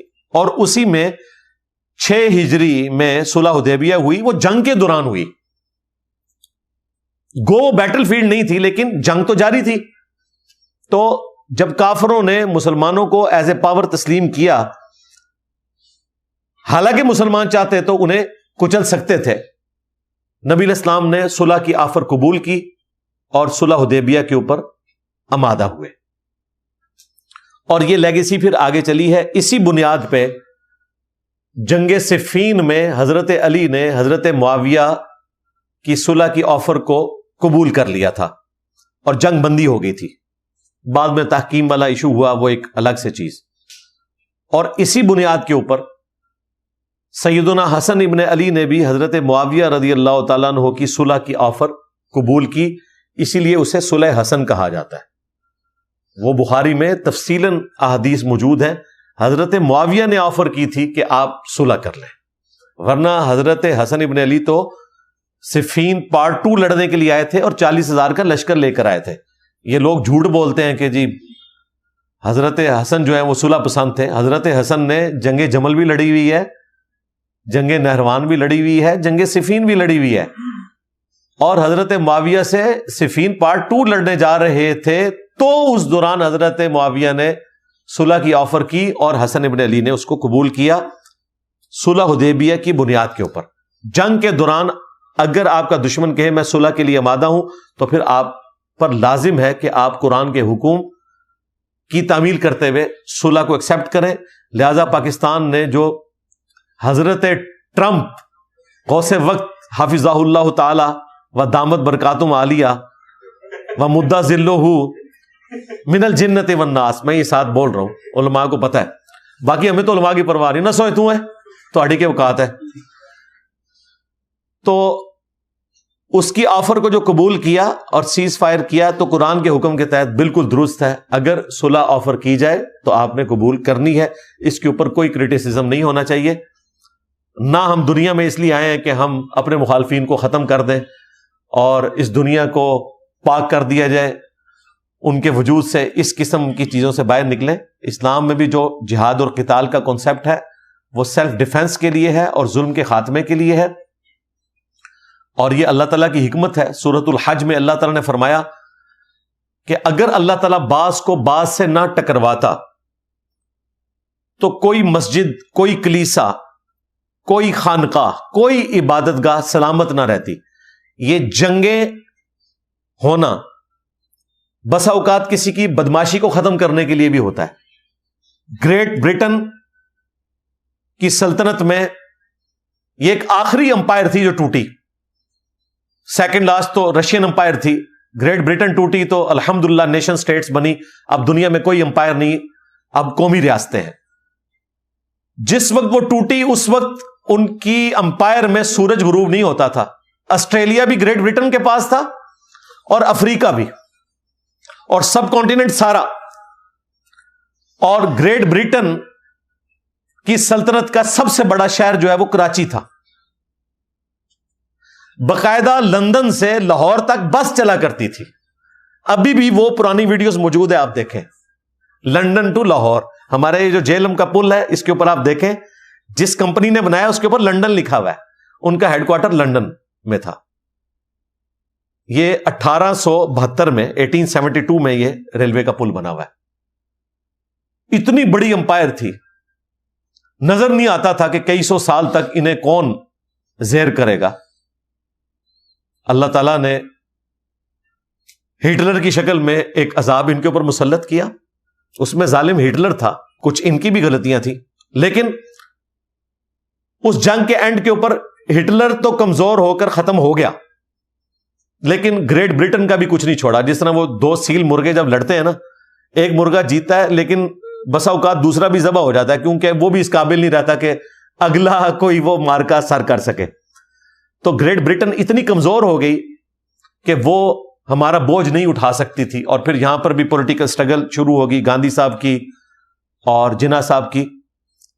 یہ سٹرگل شاید کامیاب نہ ہوتی اگر ہٹلر کے ذریعے اللہ تعالی گریٹ برٹن کو کمزور نہ کرتا اور مجبوراً ان کو ہمیں آزاد کرنا پڑا. تو یہ جنگوں کے پیچھے یہ حکمتیں ہوتی ہیں. باقی جنگیں اس لیے نہیں ہیں کہ دنیا میں لازماً لوگوں کا خون کیا جائے, قتل و غارت کا معاملہ ہو.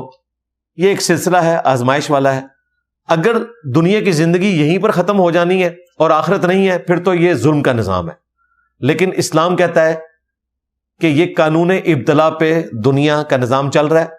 دنیا میں جو آزمائشیں ہیں ان کا بدلہ آپ کو آخرت کی زندگی میں ملے گا.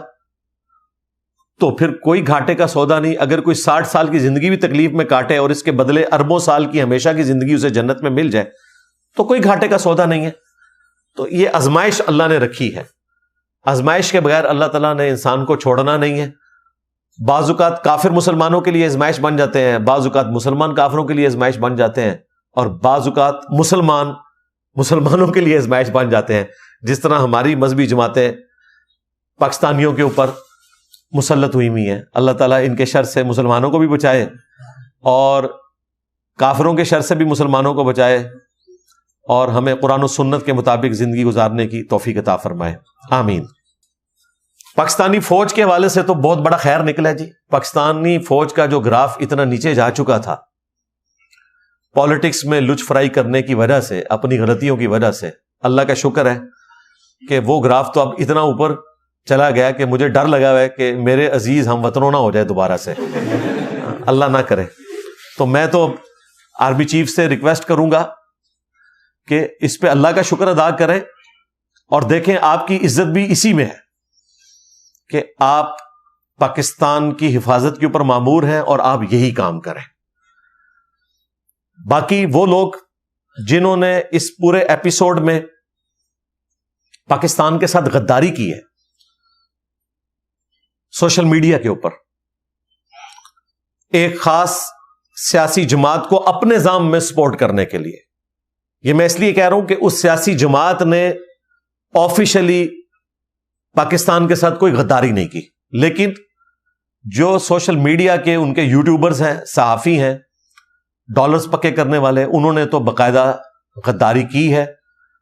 اور میری ریکویسٹ ہے پرائم منسٹر سے بھی اور ریاستی اداروں سے بھی کہ اللہ تعالیٰ نے اب ہمیں ایک سکھ کا سانس دیا ہے، تو ان سارے لوگوں کو منطقی انجام تک پہنچانا چاہیے جنہوں نے اس پورے ایپیسوڈ میں پاکستان کے ساتھ غداری کی ہے اور پاکستان کے خلاف انہوں نے وہ گفتگو کی ہے جو ہمارے مخالفین بھی نہیں کر سکے. انہیں منطقی انجام تک پہنچانا چاہیے. اور اس خاص پولیٹیکل جماعت کے فالوور سے بھی میں کہوں گا کہ ان یوٹیوبر سے اپنے آپ کو اب آپ فاصلے پر کر لیں، یہ ضروری ہو گیا. ادروائز ان کا مستقبل تو خراب ہے، انشاءاللہ تعالیٰ انہیں نظر آ گیا، آپ کا مستقبل بھی خطرے میں پڑ جائے گا.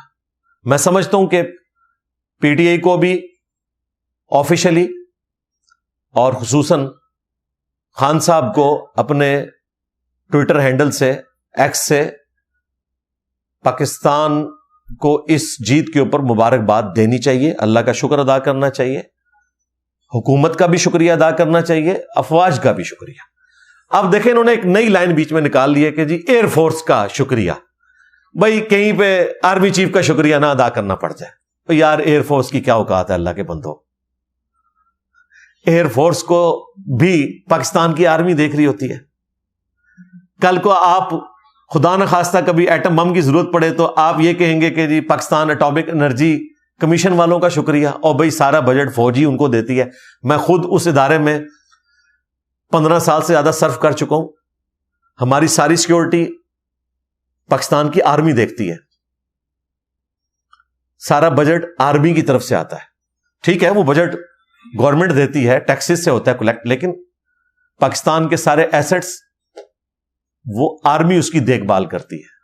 ایٹامک انرجی کے ادارے اپنے ایسٹس میزائل کی شکل میں بنا کے آرمی کے حوالے کرتے ہیں. اس کی جو سٹوریج ہے، اس کی حفاظت کرنا، یہ سب آرمی کا کام ہے. تو یہ جو آپ تفریق کر رہے ہیں اس کا فائدہ کوئی نہیں ہے.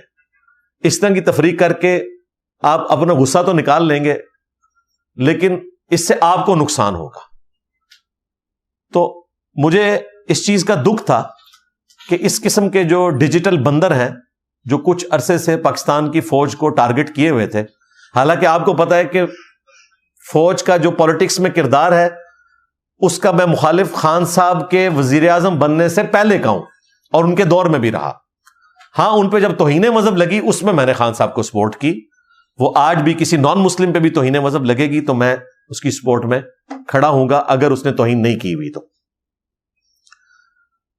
تو پالیٹکس میں جو فوج کا کردار ہے ہم اسے کنڈیم کرتے ہیں، لیکن جو پاکستان کی سلامتی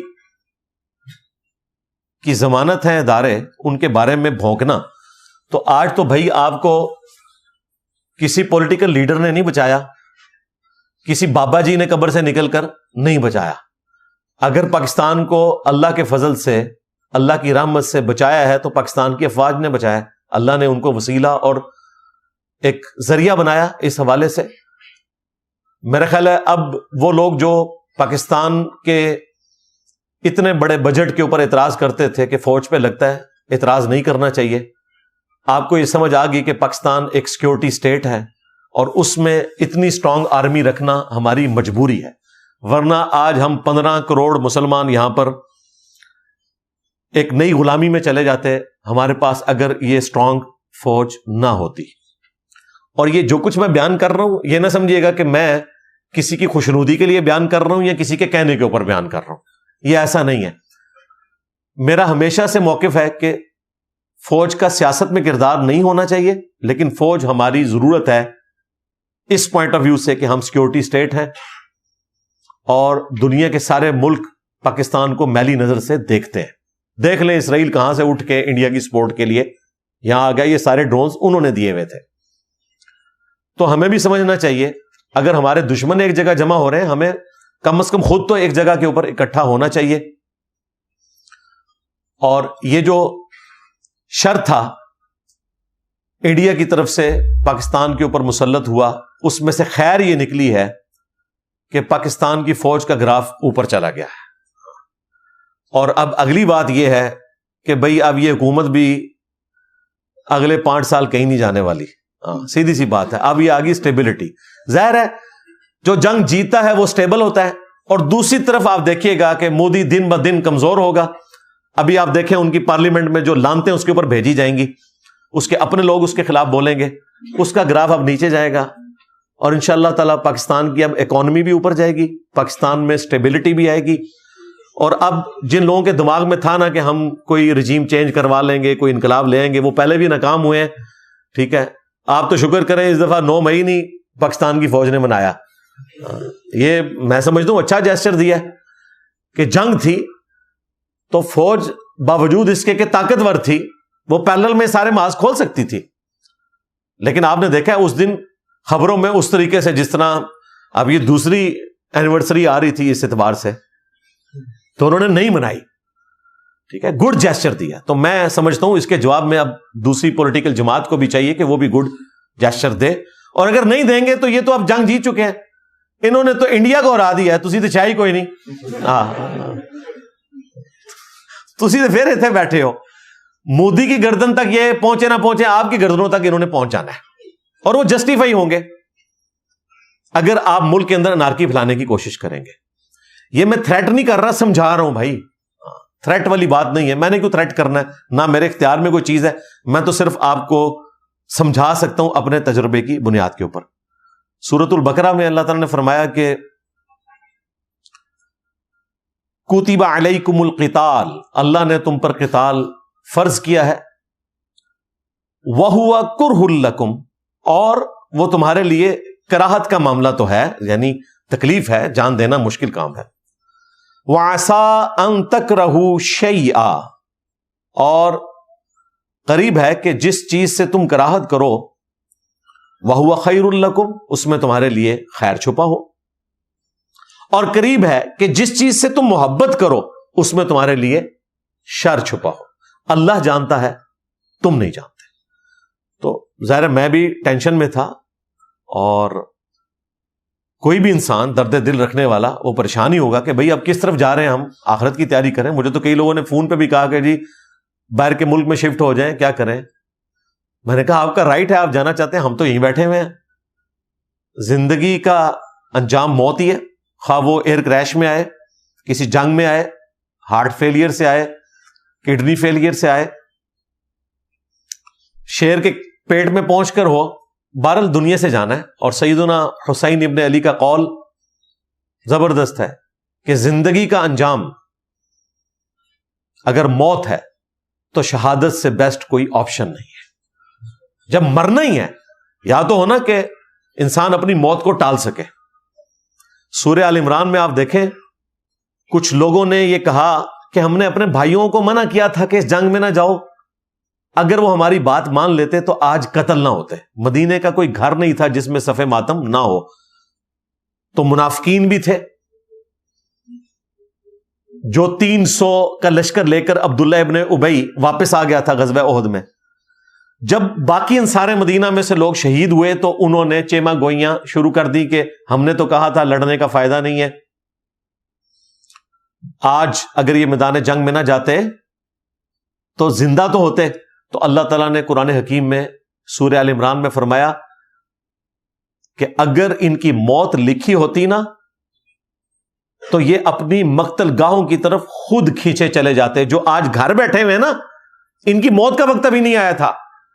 اگر ان منافقین کی موت بھی لکھی ہوتی نا, یہ خود بخود چل کے اپنی مقتل گاہ تک پہنچتے. پھر سورۃ النساء میں آیا کہ تم اپنے آپ کو مضبوط قلعوں میں بھی بند کر لو نا, موت تمہیں وہاں پر بھی آ کر رہے گی. موت نے تو آنا ہے. مسلمان کو تو موت سے نہیں ڈرنا چاہیے. سورہ توبہ میں اللہ تعالیٰ نے فرمایا کہ اللہ تعالیٰ نے مومنین کی جانیں اور مال جنت کے بدلے میں خرید لی ہیں. ہم بک چکے ہیں, یہ بیع ہو چکی ہے اللہ کے ساتھ. تو اس بیعت کے اوپر خوشیاں مناؤ کہ تم نے ایک چھوٹی سی زندگی دے کر جنت کی انفینٹ زندگی حاصل کر لینی ہے. سورہ توبہ ذرا ترجمے سے پڑھے تو صحیح ایمان نصیب ہوگا. اس میں اللہ تعالیٰ نے فرمایا کہ اے نبی ان سے فرماؤ کہ تم ہمارے بارے میں زیادہ سے زیادہ کیا سوچتے ہوگے. ہمارے لیے تو ون ون سچویشن ہے, دو طرح سے ون ون سچویشن ہے. اگر ہم جنگ میں مارے گئے تو شہید ہیں, اور اگر بچ کر آگے غازی ہوں گے پھر تو تم بھی مانو گے کہ ہم جیت گئے. تو ہمارے پاس تو دونوں طرف ون ون سچویشن ہے. لیکن تمہارے لیے ہے کہ اللہ تبارک و تعالی تمہیں یا تو ہمارے ہاتھوں سے عذاب دے گا کفار مکہ کو, یا پھر تمہاری اپنی نیچرل ڈیتھ تو آنی ہے, آخرت کا ہمیشہ کا عذاب تمہارے لیے باقی ہے. تو مسلمان کے لیے تو ون ون سچویشن ہے, اس لیے موت سے بالکل گھبرانا نہیں چاہیے. کئی لوگ تو سائیکو ہو گئے ہیں ان دنوں میں کہ پتہ نہیں بم آیا تو ہمارا کیا بنے گا. اور بھائی بم نہ بھی آئے, اندر اتنی خطرناک ٹریفک ہے, کسی بھی وقت کسی کو کینسر ہو سکتا ہے, ہائپرٹائٹس سی ہو سکتا ہے, کڈنی فیلئر ہو سکتا ہے, ہارٹ فیل ہو سکتا ہے. تو موت کے لیے ہر وقت تیار رہیں. یہ ضروری نہیں ہے کہ جو بارڈر پہ ہے اسی کو موت آنی ہے. خالد ابن ولید 100 سے زیادہ جنگوں میں شریک رہے ہیں لیکن بستر مرگ پہ ہی فوت ہوئے ہیں. اور ان کے اشعار ہیں جو آج بھی ان کی قبر کے ساتھ جو مسجد ہے اس کی دیوار پہ لکھے ہوئے ہیں کہ اگر موت جو ہے وہ میدان جنگ میں آنی ہوتی تو مجھے آ جاتی. میرے جسم پہ کوئی ایک جگہ بھی ایسی نہیں ہے جس کے اوپر تلوار, نیزے یا کسی برچی کے زخم کا نشان موجود نہ ہو. 100 سے زیادہ جنگوں میں شریک ہوا, لیکن آج میں بھی ایک بوڑھے اونٹ کی طرح بستر مرگ پہ مر رہا ہوں. تو موت کا تعلق اس کے ساتھ نہیں ہے کہ آپ میدان جنگ میں ہیں یا نہیں ہیں, اور اس سے بھی نہیں ہے کہ کسی جنگ میں آپ سیولینز میں مارے جائیں گے. انسان کے اندر کی ٹریفک انسان کو مارنے کے لیے کافی ہے. تو یہ بھی ایمان بھی کافی سارے لوگوں کا اس حوالے سے چیک ہو گیا. اچھا میرے بھائیوں, اینڈ پہ میں انڈیا اور پاکستان دونوں کے رہنے والے عوام الناس کو, اداروں کو, حکومتوں کو میسج دوں گا. انڈین حکومت نے اس دوران جو پاکستان کے میڈیا کے اوپر پابندی لگائی, یوٹیوب چینلز بین کر دیے تاکہ ہماری آواز ان تک نہ پہنچ سکے, اور ان کے میڈیا پہ بیٹھنے والے لوگ انہیں خوابوں کی دنیا میں رکھیں اور ہمارے متعلق جھوٹ پھیلائیں. چند ایک اچھی آوازیں بھی ہیں. دھروو راٹھی کو میں سلوٹ کرتا ہوں, ان کا ایٹیچیوڈ ہمیشہ پازیٹیو رہتا ہے اور وہ ہندو مسلم یونٹی کے حامی ہیں. اور وہ پولیٹیکل لیڈرز جو مسلمانوں کو ہندوؤں سے لڑا کر اپنے پولیٹیکل گینز کے چکر میں ہوتے ہیں, ان کی وہ مذمت کرتے رہتے ہیں. مختلف انڈین چینلز نے میرا ایک کلپ جو پہلگام انسیڈنٹ سے متعلق تھا اسے آؤٹ آف کانٹیکسٹ چلایا اور خوب پروپیگنڈا کیا کہ جو یہ پاکستان کے مولانا ہیں وہ مشورہ دے رہے ہیں کہ انڈیا کے اوپر ایٹم بم پھینک دیا جائے. جب آپ کے میڈیا پہ بیٹھے ہوئے لوگوں کا انٹلیکچوئل لیول یہ ہے کہ ایک شخص کو ریالٹی رپورٹ کرنے کے اوپر اس چیز کا الزام لگایا جائے کہ وہ یہ مشورہ دے رہا ہے, تو پھر میرا خیال ہے آپ لوگوں کو اپنے میڈیا کے لوگوں کی ڈگریاں چیک کرنی چاہیے کہ یہ کہاں سے تربیت حاصل کرتے ہیں. میں نے تو ایک ریالٹی بتائی تھی کہ پاکستان ایک چھوٹا ملک ہے انڈیا کے مقابلے پر, اور پاکستان نے اس معاہدے کو, ٹریٹی کو سائن نہیں کیا جس کے تحت دنیا کے جو بڑے بڑے ملک ہیں انہوں نے یہ معاہدہ کیا ہے کہ جنگ کی صورت میں ہم پہلے نہیں ہوں گے جو اگلے ملک کے اوپر ایٹم بم پھینکیں گے کیونکہ اس سے سیولینز مرتے ہیں. تو میں نے بتایا تھا پاکستان انڈیا کے مقابلے پہ کمزور ہے اور پاکستان نے اس ٹریٹی کو سائن نہیں کیا. الٹا پاکستان نے مختلف مواقع پر یہ ڈکلیئر کیا ہے کہ اگر خدا نہ خواستہ ہم پہ برا وقت آیا تو ایز اے لاسٹ ریزارٹ ہم انڈیا کے اوپر ایٹم بم پھینک دیں گے. ہم تو ڈوبے ہیں صنم, تمہیں بھی لے ڈوبیں گے. میں تو یہ بتا رہا تھا. تو وہاں پر جو انڈین میڈیا ہے انہوں نے اس کو یوں پریزنٹ کیا کہ میں اپنی حکومت کو مشورہ دے رہا ہوں کہ آپ ان کے اوپر ایٹم بم پھینک دیں. بھائی ہم تو کہتے ہیں پاکستان زندہ باد، پاکستان کے عوام زندہ باد، انڈیا زندہ باد، انڈیا کے عوام زندہ باد۔ ہمارا اختلاف ان لوگوں سے ہے جو ہیومینٹی کے قاتل ہیں۔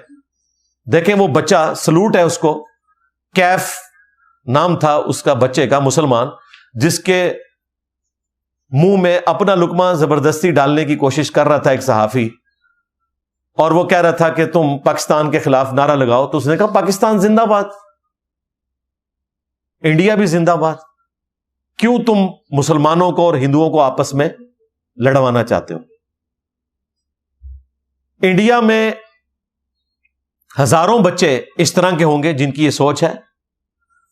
پاکستان میں تو میں گارنٹی سے کہتا ہوں کہ پاکستان اوور آل انڈیا کے ساتھ نہ جنگ چاہتا ہے، نہ یہ چاہتا ہے کہ دنیا سے ہندو ختم ہو جائے۔ انہیں بھی رائٹ ہے، وہ آخرت میں فیصلہ ہونا ہے۔ ہم علمی طریقے سے ان کی غلطی ان پر ہائی لائٹ کرتے ہیں، اور یہاں پر بھی جو غزوہ ہند کے نام کے اوپر چورن بیچا جا رہا ہے، غزوہ ہند برحق ہے، لیکن اس جنگ کا غزوہ ہند سے کوئی لینا دینا نہیں بھائی۔ وہ بالکل قرب قیامت میں ایک جنگ ہونی ہے، جس کے فوراً بعد عیسیٰ ابن مریم آئیں گے، دجال نکل چکا ہوگا۔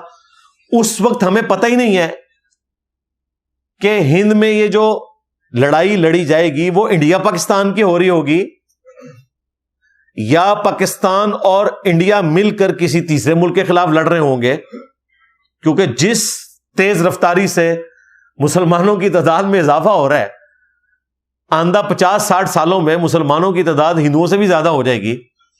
واللہ عالم اس وقت کی کیا صورتحال ہو، کوئی بتا تو نہیں سکتا۔ رومنز نے کبھی سوچا تھا کہ قسطنطینیہ جو کئی سو سال تک ان کا گڑھ رہا اور کوئی فتح نہیں کر سکا، الٹیمیٹلی وہ ایک مسلم امپائر کا کیپٹل سٹی بن جائے گا؟ 650 سال تک سلطنت عثمانیہ کی حکومت، اور آج بھی وہ مسلمانوں کے پاس ہے، استنبول اس کا نیا نام ہے۔ اور قرب قیامت میں کیا صورتحال ہونے والی ہے وہ ہمیں نہیں پتا۔ تو اس طرح غزوہ ہند کے نام کے اوپر بھی یہاں پر جو اس قسم کی ایکٹیویٹیز پرفارم کی جاتی ہیں اور ہندوؤں کی نفرت ڈالی جاتی ہے مسلمانوں کے دلوں میں، اگرچہ مسلمان اس طرح کی کوئی نفرت لیتے نہیں ہیں۔ آج بھی آپ سندھ میں چلے جائیں، ہزاروں کی تعداد میں ہندو آباد ہیں اور کو ایگزسٹ کر رہے ہیں، اللہ کا شکر ہے۔ ہاں، انڈیا کے اندر جب سے یہ مودی کی گورنمنٹ آئی ہے، مسلمانوں کے لیے، کرسچنز کے لیے، سکھوں کے لیے مشکل وقت آیا، اور انڈیا کی بدماشی پوری دنیا نے دیکھ لی ہے۔ کینیڈا کو بھی پتا ہے کہ وہاں پر بھی جو سکھ لیڈر تھے وہ انہوں نے قتل کروائے۔ تو مجھے تو لگتا ہے کہ امریکہ نے انڈیا کو باندھ کے مروایا ہے کہ یہ جو اپنے ملک سے نکل کر دوسرے ملکوں میں جا کے بدماشی کر رہا تھا نا، تو اسے ہلہ شیری دی ہے اور پاکستان سے پٹوا کے اب ان کو اپنی اوقات میں لے آئے۔ اب مجھے بتائیں انڈیا کیا بدماشی کرے گا جا کے کینیڈا میں اور امریکہ میں؟ کیونکہ امریکہ تو کہے گا کہ جی تمہاری اس وقت جان خلاصی ہم نے کروائی تھی، سیز فائر ہم نے کروایا تھا تمہاری ریکویسٹ کے اوپر۔ تو انڈیا نے تو اپنے ہاتھ پاؤں کاٹ لیے ہیں امریکن بلاک میں جا کے، کیونکہ یہ لوگ بہت سمجھدار ہیں، ظاہر ہے ورلڈ لیڈرز ہیں، انہیں پتہ ہے کہ ہم نے کس طریقے سے معاملات کو لے کے چلنا ہے، تو وہ اپنی اوقات میں رکھتے ہیں ہم تھرڈ ورلڈ کنٹریز کو۔ تو انڈیا کے عوام ہو، پاکستان کے عوام ہو، انہیں پیار محبت کے ساتھ رہنا چاہیے، اور یہ جو آپ نے میڈیا کے اوپر پابندی لگائی ہوئی ہے یہ بھی ختم کریں، اور جو انڈس واٹر ٹریٹی کو معطل کرنے کا آپ نے اعلان کیا تھا، اگرچہ وہ آپ کے گلے پڑ گیا، نہ ایسا ہو سکتا ہے نہ ہوگا، تو اس سے بھی ریورس کریں، اور پاکستان کے جتنے یوٹیوب چینلز آپ نے بند کیے ہوئے انکلوڈنگ میرا چینل، اسے کھولیں۔ میں نے تو یوٹیوب کو کوئی ریکویسٹ بھی نہیں بھیجی، حالانکہ اس میں لکھا ہوا تھا کہ آپ ریکویسٹ بھیج سکتے ہیں، اگر آپ کے ساتھ کوئی زیادتی والا معاملہ ہوا ہے تو ہم اس کی کوئی ریمیڈی کریں گے، لیکن میں نے وہ بھی نہیں بھیجی۔ مجھے پتا تھا کہ یہ معاملات جب سیٹل ڈاؤن ہوں گے خود بخود یہ چیزیں ریورس ہو جائیں گی، لیکن جو لوگ وہاں پر بیٹھے ہوئے اس قسم کی نفرت پھیلا رہے ہیں میڈیا میں، انہیں بھی ہوش کے ناخن لینے چاہیے۔ اور یہاں بھی چند ایک پاگل ادھر بھی ہیں جو اس قسم کی باتیں کرتے ہیں، لیکن اوور آل پاکستان کا مزاج ایسا نہیں ہے، جس کا سب سے بڑا ثبوت یہ ہے پاکستان میں انڈیا کے خلاف جو نفرت ہے یہ کسی بھی الیکشن کمپین کا حصہ نہیں ہوتی. الٹا پاکستان میں الیکشن کمپین کا حصہ یہ ضرور ہوتا ہے کہ ہم حکومت میں آنے کے بعد اس ریجن میں امن سے رہیں گے اور انڈیا کے ساتھ امن کی آشا ہوگی, تجارت ہوگی, کیونکہ اگر ہم تجارت انڈیا کے ساتھ کرتے ہیں تو اس میں پاکستان کا تو فائدہ ہے, انڈیا کا بھی فائدہ ہے. جو اجناس ہمیں دوسرے ملکوں سے منگوانی پڑتی ہیں اگر انڈیا سے آئیں گی تو سستی پڑیں گی, انڈیا کو بھی ریونیو ملے گا. تو پاکستان اور انڈیا اگر مل کے آگے بڑھے تو دونوں کے حق میں فائدہ ہے. ادروائز ایک غریب اتو بدتمیز, ہاں اسی طرح لڑتے رہیں گے, اپنی عوام کو ہم پاورٹی سرکل سے نہیں نکال سکتے. دیکھیں چائنا نے فیصلہ کیا تھا نا کہ ہم اپنی باؤنڈری سے باہر نہیں نکلیں گے, تو دیکھ لیں چائنا کے ارد گرد جتنے ملک ہیں کسی کے ساتھ چائنا کی کوئی دشمنی والا معاملہ نہیں ہے. یہ انڈیا نے بھی خام خواہ خود سینگ پھنسائے ہوئے ہیں, ادروائز انڈیا کے ان کے ساتھ بھی جو یہ دشمنی والا معاملہ تھا یہ نہیں ہونا تھا. لیکن انڈیا کو دیکھیں, بنگلہ دیش انڈیا سے ناراض, بھوٹان انڈیا سے ناراض, نیپال انڈیا سے ناراض, سری لنکا بھی خوش نہیں ہے, پاکستان بھی خوش نہیں ہے, اور افغانستان بھی کوئی خوش نہیں ہے. ویسے وہ پاکستان کی دشمنی میں ان کو سپورٹ کرتے ہیں, ادروائز وہ بھی ان سے خوش نہیں ہے. تو ہمسائے ہونے کے اعتبار سے انڈیا کی جو فارن پالیسی ہے انتہائی ناکام ہے. پاکستان کی تو مجبوری ہے نا کہ ہمیں انڈیا کی شکل میں ایک بائی برتھ دشمن مل گیا. ہم نہیں چاہتے تھے کہ دشمنی ہو. گریٹ برٹن کی فوج تھی جو 2 ٹکڑوں میں بٹ گئی, پاکستان کے حصے میں زیادہ فوج آئی, انڈیا کے حصے میں کم آئی. تو پیچھے سے تو مائی باپ ہمارے ایک ہی ہیں, آج بھی دیکھیں وہ ایک اشارہ کرتے ہیں تو دیکھیں دنیا میں کیسی تبدیلی آ جاتی ہے. تو لڑنے کا کوئی فائدہ نہیں ہے بھائی, اس کا نقصان ہمارے عوام کو ہوگا, ہمارے ملکوں کو ہوگا. چائنا نے پچھلے 30 سالوں میں 80% سے زیادہ اپنی آبادی کو پاورٹی سرکل سے باہر نکال لیا ہے, صرف لڑائی جھگڑوں کو اوائڈ کر کے. انہوں نے تو یہ سبق سیکھا ہے, لیکن ہم لوگ یہ سیکھنے کے لیے تیار نہیں. میں کہتا ہوں جی انڈیا بھی ڈیمز بنائے, پاکستان بھی ڈیم بنائے. اس وقت دنیا میں سب سے زیادہ پانی انڈیا ضائع کرتا ہے. آپ دنیا میں جو پانی ضائع ہونے والے ملکوں کی لسٹ دیکھیں تو انڈیا پہلے نمبر کے اوپر ہے. پاکستان بھی ٹاپ 10 میں آتا ہے, ہم بھی ضائع کرتے ہیں. ہمارے یہاں ڈیمز جو ہیں وہ پالیٹکس کی نظر ہو جاتے ہیں. تو ڈیمز بنائیں, اپنے لوگوں کو پانی دیں, ان کی بیسک نیڈز پوری کریں, ان کی بجلی پوری کریں, انہیں لڑائی جھگڑے کے بجائے کو ایگزسٹ کرنے کی طرف ترغیب دلائیں. یہ کام ہونے چاہیے. یورپ نے دیکھے لڑ بھیڑ کے سیکھا ہے نا, کدھر تباہ ہوا یورپ ورلڈ وار 2 کے موقع پر لگتا ہی نہیں تھا. میں کہتا ہوں جی سب کانٹیننٹ اگر اس طرح تباہ ہوا ہوتا تو شاید قیامت تک نہ دوبارہ اٹھتا. آج جرمنی دیکھ لیں, 5 بڑی اکنامک پاورز میں آ چکا ہے. وہ جرمنی جو ایکسس آف ایول تھا یورپ کے لوگوں کے لیے, ایک لیڈر نے جا کے ہٹلر کے بعد یورپ کے ملکوں سے معافی مانگی کہ ہم آپ کے بھائی ہیں, یورپین ہیں. ایک پاگل آدمی آیا تھا, خود بھی مرا, آپ کو بھی مارا, ہمیں بھی مروایا. ہم اپنے گناہوں سے معافی مانگتے ہیں, آپ ہماری ہیلپ کریں. تو دیکھیں دوبارہ سے جرمنی اوپر آ گیا, تباہ ہوا جرمنی. اس وقت آپ کو جو یورپ کے اندر اتنی بے حیائی پھیلی ہوئی نظر آ رہی ہے, اس کے پیچھے ریزن یہ ہے کہ ورلڈ وار 2 میں شاید ہی کوئی گھر بچا تھا جس میں کوئی میت نہ ہو. مرد مر گئے, عورتیں بیوہ ہو گئیں, بچے یتیم ہو گئے. تو ان کی زندگی غموں سے عبارت تھی. پھر انہوں نے اپنے غموں کا مداوع کرنے کے لیے کلبز میں جانا شروع کر دیا, شراب پینی شروع کر دی. ظاہر ہے دین تو تھا ہی کوئی نہیں. ہمارے پاس تو یہ ایڈوانٹیج ہے نا کہ ہمارے پاس دین ہے, ہم کہتے ہیں چلیں انا للہ و انا الیہ راجعون, ہمیں صبر آ جاتا ہے. لیکن جب آپ کے پاس دین نہ ہو پھر آپ کلبز میں ہی جاتے ہیں, اور پھر وہ برائی میں پڑ گئے. لیکن یہ پازیٹو چیز ہے کہ اس کے باوجود انہوں نے ورلڈ وار 2 کے بعد یہ سیکھا کہ قانون کی حکمرانی ہوگی, ہم آپس میں نہیں لڑیں گے, اور جنگوں سے کوئی فائدہ نہیں ہوتا, نقصان ہوتا ہے. تو اپنے ملکوں میں انہوں نے امن رکھا ہوا ہے. پھر نیٹو بن گئی. خطرہ تھا کہ رشیا کہیں دوبارہ سے یورپ کے اوپر حملہ نہ کر دے، تو اسے کاؤنٹر کرنے کے لیے انہوں نے نیٹو بنائی، یورپین یونین بن گئی. تو یہ لوگ اگر کو ایگزسٹ کر سکتے ہیں تو پاکستان انڈیا کی روٹس تو ویسے ہی ایک ہیں.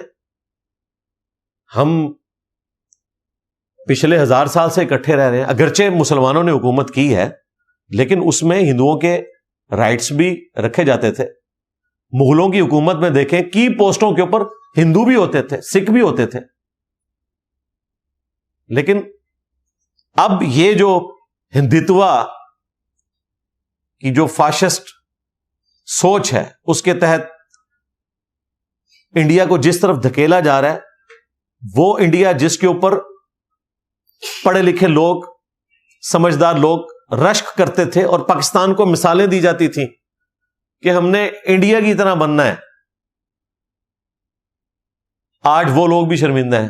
وہ کہتے ہیں جی انڈیا بھی اسی راستے پہ چل پڑا جس پہ پاکستان چل کے نقصان اٹھا چکا، اور اب نقصان اٹھانے کے بعد انہوں نے سبق سیکھا. تو ہم اینڈ پہ ریکویسٹ کریں گے انڈین عوام سے بھی کہ آپ بھی ہوش کے ناخن لیں، ہماری غلطیوں سے آپ سبق سیکھیں. آپ بھی اس طرف جا رہے ہیں، ہم تو اپنی تکلیف کاٹ چکے ہیں، یہ نہ ہو کہ آپ بھی اس تکلیف سے گزریں. اینڈ پہ میں ان تمام لوگوں کے رشتہ داروں سے تعزیت کروں گا جو انڈیا میں ناحق مارے گئے اور پاکستان میں ناحق مارے گئے، اور خصوصاً جو مسلمان ہیں ان کے لیے دعائے مغفرت کروں گا کہ اللہ تعالیٰ ان کی شہادت کو ان کے گناہوں کا کفارہ بنائے، ان کے لواحقین کو صبر دے، اس صبر کے اوپر اجر عظیم عطا فرمائے، اور آئندہ کے لیے اللہ تعالیٰ سب کانٹیننٹ کے لوگوں کو جنگوں کی مصیبت سے بچا کے رکھے. آمین. صلو علی محمد و آل محمد. اللہم صلی علی محمد وعلی آل محمد واصحاب محمد وازواج محمد وامت محمد اجمعین الی یوم الدین. آمین. کافی سارے بھائیوں نے، بہنوں نے دعاؤں کے لیے کہا ہے، ہم اینڈ پہ دعا بھی کر لیتے ہیں وسیلہ اور توسل کے طور پر. اللہم انی اسألک بانک انت اللہ لا الہ الا انت الاحد الصمد الذی لم یلد ولم یولد ولم یکن له کفوا احد وإلہکم الہ واحد لا الہ الا هو الرحمن الرحیم. الف لام میم. اللہ لا الہ الا هو الحی القیوم. اللہم صلی علی محمد وعلی آل محمد. اللہم ربنا آتنا فی الدنیا حسنہ وفی الآخرۃ حسنۃ وقنا عذاب النار. ربنا آتنا من لدنک رحمۃ وہیئ لنا من امرنا رشدا. رب ارحمہما کما ربیانی صغیرا. ربنا هب لنا من ازواجنا وذریاتنا قرۃ اعین وجعلنا للمتقین اماما. اللہم اغفر لحینا ومیتنا وشاہدنا وغائبنا وصغیرنا وکبیرنا وذکرنا وانثانا. اللہم من احییتہ منا فاحیہ علی الاسلام ومن توفیتہ منا فتوفہ علی الایمان. اے اللہ ہماری، ہمارے ماں باپ کی، ہمارے بیوی بچوں کی، پوری امت کی مغفرت فرما.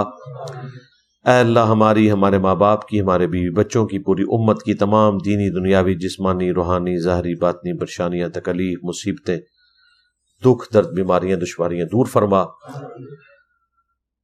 اے اللہ ہماری، ہمارے ماں باپ کی، ہمارے بیوی بچوں کی، پوری امت کی تمام نیک دلی جائز دعاؤں کو اپنی بارگاہ میں قبول و منظور فرما. اے اللہ خصوص بالخصوص فلسطین کے مسلمان، کشمیر کے مسلمان، چائنا کے، یمن میں، عراق میں، افغانستان میں، پاکستان میں، جہاں کہیں کس برسی کی زندگی گزار رہے ہیں، غیب سے ان کی عزت، آبرو، جان و مال کی حفاظت فرما. تمام مسلمانوں کی تمام نیک دلی جائز دعاؤں کو قبول منظور فرما، جتنے مسلمان فوت ہو چکے مغفرت فرما، جتنے زندہ ہیں انہیں اپنی موت کی تیاری کرنے کی توفیق عطا فرما، اور جتنے بیمار ہیں انہیں شفائے کلی عطا فرما، جتنے بے اولاد ہیں انہیں اولاد عطا فرما، اور جن کی اولاد ہے ان کی اولاد کو ان کے لیے صدقہ جاریہ بنا۔ ہمارے ملک پاکستان کی خیر فرما، پورے عالم اسلام کی خیر فرما، عالم اسلام کو اندرونی اور بیرونی خطرات سے محفوظ فرما۔ سبحان ربک رب العزت عما یصفون وسلام علی المرسلین والحمد للہ رب العالمین وصلی اللہ علی النبی الکریم وعلی آلہ واصحابہ اجمعین الی یوم الدین، آمین۔